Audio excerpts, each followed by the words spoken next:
All right, CNT140, we're back continuing on with some history. So we talked about, telegraph, telephone, if you will, history.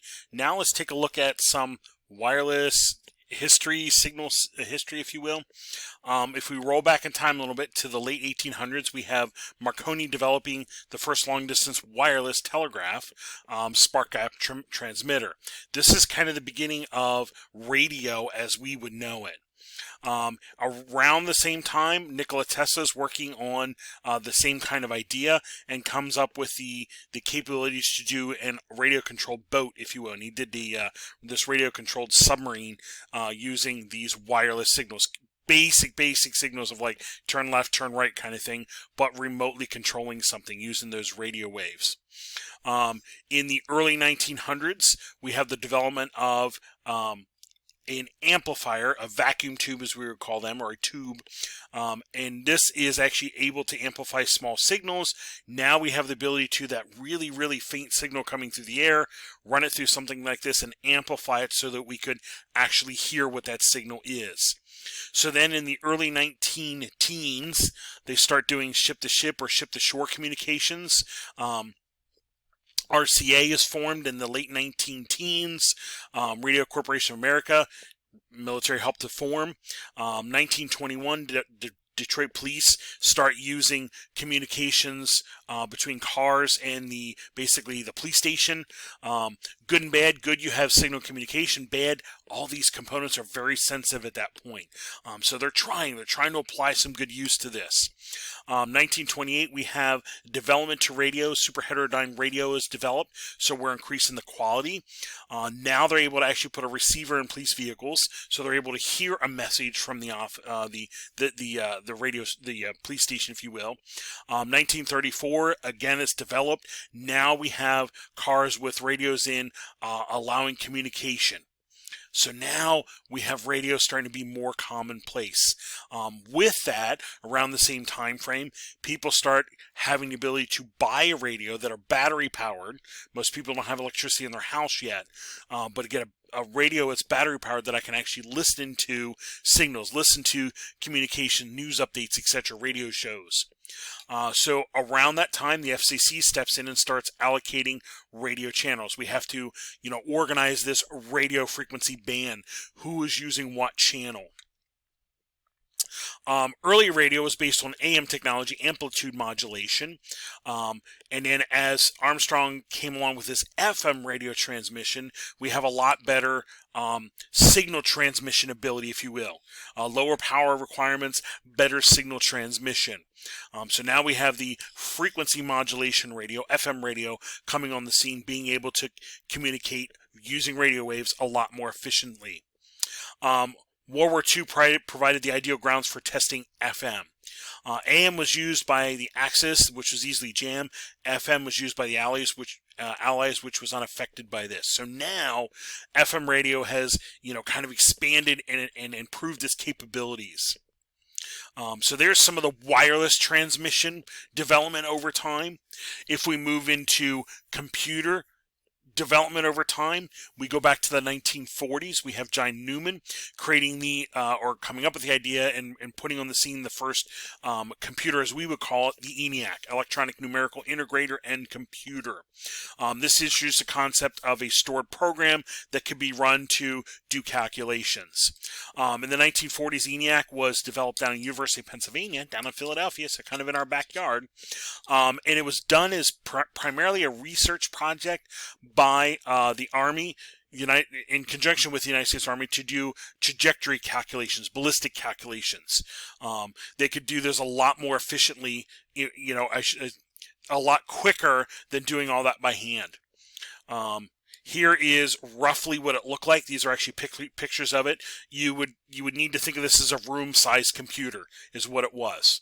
And there you actually see some people standing by panels working on this, and it is literally a room-sized computer. Here's some people that were actually working on programming it. Now, this is an interesting research topic that you could use for maybe a speech class or something. We have the ENIAC 6. There's a group of 6 ladies that were responsible for programming this computer to make it run. So there would be a good research topic, the ENIAC 6 for University of Pennsylvania. So 1950s, we now have the first and second generation computers. The first we're using vacuum tubes. The second we start using transistors, a semiconductor-based a component that would be able to do calculations quicker, less power, less heat, etc. Smaller, faster, more reliable, so forth. So now we start having the second generation computers, UNIVAC as an example. As we move in the 60s, we start getting into the IBM computer systems. Now we're into the type of computers that were helping with space missions, your Mercury, Gemini, Apollo missions, doing calculations for, starting to actually help with that.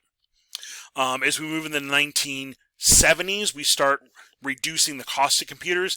That's when Bill Gates, Steve Jobs come on the scene with DOS operating system and a computer for basically the masses, everybody.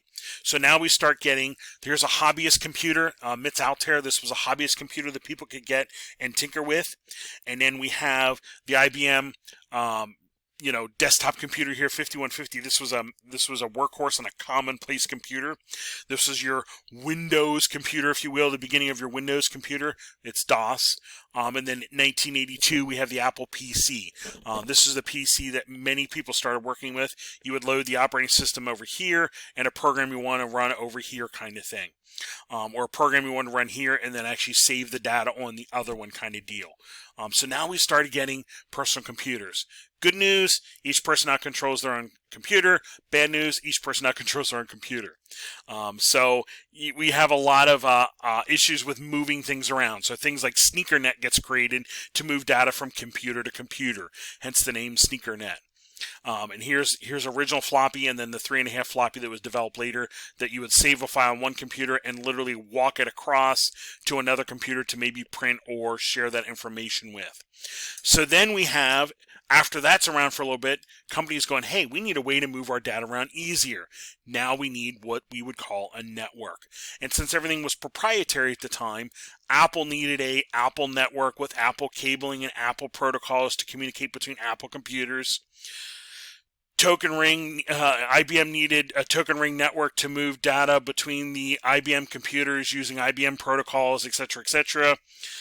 Xerox needed a way to move data between their computers using their cables, etc., on their network, which we end up calling Ethernet. So then we have all these individual efforts, and then eventually, what kind of comes out on top over the series of maybe like 30 years is Ethernet kind of comes to the top of, it's that good balance between pretty easy to deal with, pretty cheap, and it works pretty good. It's not ideal, but all those are kind of like that good balance of it's good enough to do what we need to do. So eventually people start migrating to using Ethernet for all functions. So if we take a look at the networks, there's a way to link and move information around. We don't have to carry on floppy disks back and forth. So now we have a way to move our data from place to place. Here's a little bit of backstory on Ethernet. Bob Metcalf was kind of the brainchild behind the idea for Ethernet. This was his original sketch of, hey, we're going to tap into this central wire that will move data across. Here's actually some videos of Ethernet and first Ethernet networks and so forth if you're interested. The very first Ethernet network used a large coax cable that a transceiver would bolt around. And then a cable went from the transceiver into the PC. And that's how you tapped into that central coax bus. And this was the diagram of how that worked. You were tapping into the central coax bus. I'd move data. I would send data onto the wire. It would go and literally get copied to all the computers. The right person would pick it up. All the others would throw out that data, if you will. Eventually, it evolved and started using a thinner coax and T connectors. The T connector would hook on the back of the computer, and then the wire would go down the line, hook to the next one, and so forth. And again, even as it evolved, it still had this structure, this bus topology that hopefully you remember from 120.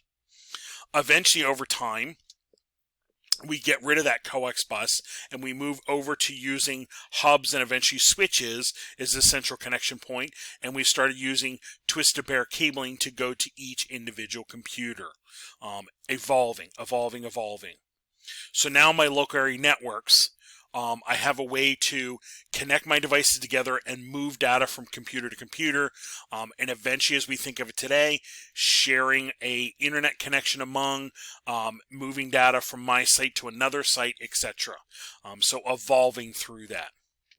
Now, the next podcast, we're going to start getting into the cabling. Cabling had to evolve to take care of all this technology development.